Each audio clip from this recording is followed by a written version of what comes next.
You're eating. Hey, you. Are you absolutely fiending for more football right now? Are you sitting all throughout March Madness, absolutely scratching at your neck, addicted for more football? Going through football withdrawals? Well, don't you worry your poor, addicted mind. Because the solution is Dwayne The Rock Johnson. No, the solution is brought to you by Dwayne The Rock Johnson. The solution is called the UFL, a beautiful combination of the USFL and the XFL merged into one. They, the UFL, are going to bring you fast paced, hard nosed, intense, passionate, love made football. Football. We're talking about footballs, dude. Get your mind out of the gutter. Starting March 30th, the UFL will kick off with a game between the USFL champions, the Birmingham Stallions, and the XFL champions, the Arlington Renegades. I cannot express how excited I am for this. Though I do have to admit, I am what the sports ball enjoyers call a casual fan. So, ladies and gentlemen, people abroad, humans of all ages, maybe you're an alien, but not like that. An outer space alien. I present to you a casual's guide to the UFL. I'll start with this. There are 8 teams in the UFL. There were 8 teams in the XFL, and there were 8 teams in the USFL. Which means some teams didn't make it. Let's remember those teams now in a moment of silence.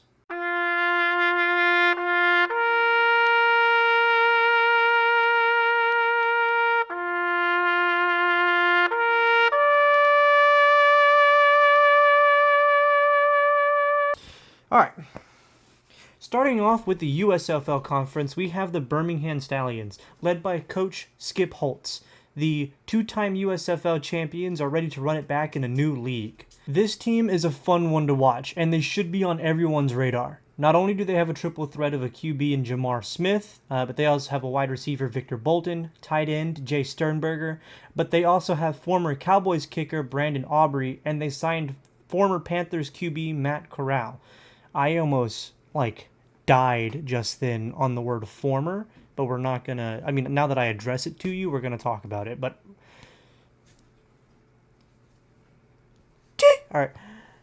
Then we have the Houston Roughnecks, the former XFL team who sort of pulled a Kirby and straight up inhaled the Houston Gamblers, becoming one. That's a crazy way to describe a football team, but we're here and we did it. They are keeping Gamblers head coach Curtis Johnson and a whole lot of crazy weapons, maybe more than any other UFL team, because again, they kind of just kept everybody from the Gamblers and then added it to the Roughnecks. They were like, shing! And then they did that thing.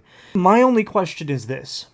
With the former XFL Houston Roughnecks straight up eating their older brothers, the Houston Gamblers, will the Roughnecks do Gambler throwbacks or alternates? Because I would love to see that. They should do that. Dwayne The Rock Johnson, if you're watching, I know you're not, do it. Please. If you smell... Playing the Roughnecks week 1, we have the Memphis Showboats, which is definitely a name. I honestly don't really know what to expect from this team. I don't really know a whole lot about this team. In my casual eyes, there's not really a lot to write home about. They've got a good QB with Case Cookus. Cookus is fun to say. Cookus. Uh-huh. I will get better with the UFL and become not a casual one day, I promise. Last in the USFL division, we have the Michigan Panthers, who look like if Florida State had a little bit of blue, went through a little bit of a phase. Led by coach Mike Noland, they have some dogs on that team. For example, Chiefs defensive end Breland Speaks and wide receiver Samson Nakua, aka brother of Puka Nakua? I didn't know Puka Nakua had a brother. That's cool. Cool, man. Nice. Why doesn't nobody ever talk about that? Why doesn't like anybody be like, yo, by the way, this guy's brother is here, dog. This guy like Puka Nacua has a brother and he's UFL. Why does nobody ever mention that?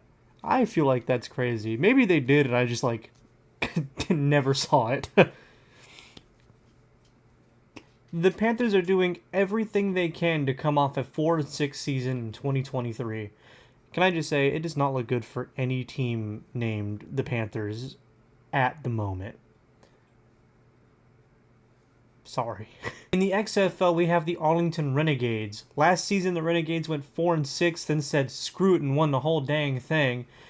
They have a decent lineup. Head coach Bob Stoops and QB Luis Perez are running it back, and they should be another really, really fun team to watch. After them are the DC Defenders, who went on a 9-1 tear.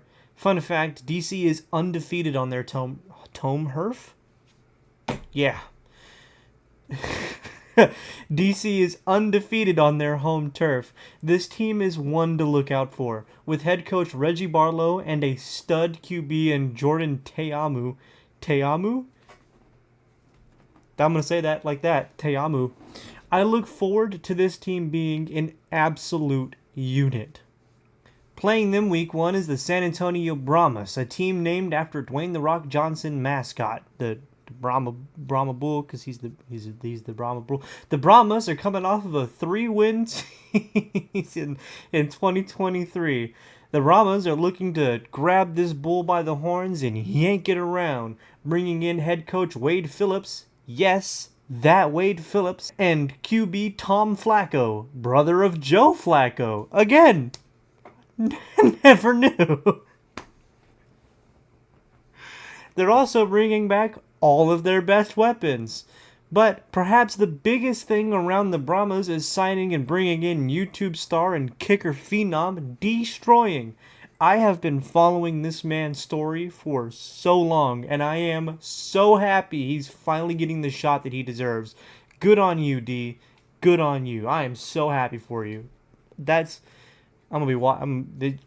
I'm so excited. Last for the XFL conference, apparently this is last, putting my hand over here, we have the St. Louis Battlehawks, one of, if not the most popular team in spring football. This team is coming in with a chip on their shoulder after losing a chance in the playoffs to the hands of the recently deceased Sea Dragons last season.